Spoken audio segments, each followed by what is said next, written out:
Hi, I'm Bill O'Reilly. Thanks for watching us tonight. Why the federal government is not protecting America. That is the subject of this evening's Talking Points memo. With the second Ebola case now in Dallas, Texas, Americans are rightly concerned that their government is not protecting them against this very contagious disease. 26-year-old Nina Pham, a nurse who treated Thomas Duncan, the Liberian national who died from Ebola last week, has now been diagnosed with the disease, even though she was apparently wearing protective gear. Very worrisome. A new poll from NBC News asks, should there be a ban on flights from West African countries into the USA? 58% say yes, 20% no, don't know or no answer, 22%.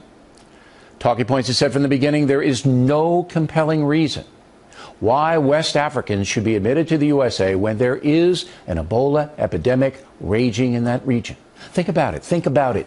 This is a national security issue, is it not? What reason is there on this earth not to suspend visas from that area? The truth is, there is no reason.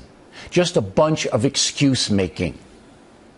We really need to be clear that we don't inadvertently increase the risk to people in this country by making it harder for us to respond to the needs in those countries, by making it harder for us to get assistance in.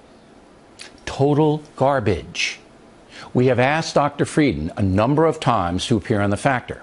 He will not because he is afraid. He knows that I know. He's not being candid, that he is spinning the situation and not being forthcoming about how the disease is being spread. Frieden should resign. As he well knows, charter flights could carry medical and military personnel to the affected areas in Africa. And that's the way they should be transported, by charter, so that monitoring can be very close. Believing that civilian airport people in JFK or Newark or Dulles Airport can spot Ebola that is dormant, believing that is stupid and irresponsible and puts all Americans at risk. It's a dumb and dangerous ruse, and Frieden is the chief propagandist. He knows better. Talking Points is just asking for common sense, which the Obama administration is rejecting outright. But I will predict tonight they will soon reverse course. Again, there is no compelling reason for West Africans to come to the United States at this point in time. Secondly, on Ebola, we're simply not being told the truth. How did the NBC News cameraman contract the disease? Ashoka Mukpo is being treated right now in Nebraska, and we still don't know how he got it in Africa. Americans have a right to know that. And the failure to tell us is a huge concern. This has to stop. The federal government has to level with the American people. Now on to the ISIS terror threat. Reports out of Syria and Iraq say U.S. bombing is doing some damage to these terrorists, but is not stopping their advance. All of us who see things clearly knew that was going to be the case. And I believe President Obama also knew that was going to be the case, but wouldn't tell the American people.